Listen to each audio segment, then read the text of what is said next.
આ દીકરીએ મોરબીનું ગૌરવ વધાર્યું છે, કારણ કે વુમન આઈપીએલ ટીમની અંદર જે મેચ હોય છે એમાં ટ્રાયલ દઈને એ આવી છે. તો એના વિશે આપણે એની યારે વાત કરી. સૌથી પહેલા સ્વાગત છે તારું નામ કે ને? મારું નામ લોરિયા ધ્રુવી છે.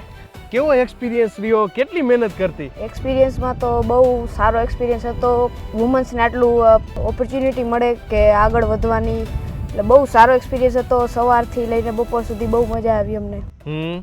એના માટે તું કેવી તૈયારી કરતી? તૈયારીમાં તો જોરદાર તૈયારી હતી. મહેનત અહીંયા ગ્રાઉન્ડ ઉપર, ઘરે બહુ વર્કઆઉટ સારું એવું હતું. સપોર્ટ ફૂલ હતો સરનો, અમારા કોચિસનો, બધાનો. ઘરેથી બહુ સપોર્ટ હતો, બહુ મજા આવી. રેડી કહેવાય લ્યો. એટલે આ દીકરી એ મોરબી જિલ્લાની પહેલી દીકરી છે કે જેને WPL ની અંદર જે ટ્રાયલ આપી આવી છે, બરાબર ને? આ તો હજી ટ્રેલર છે, પિક્ચર અભી બાકી છે. એટલે જ કહું છું, રિયલ કહાનીમાં રિયલ હીરો બનવા માટે આજે જ જોડાવો રિયલ ક્રિકેટ એકેડમીમાં.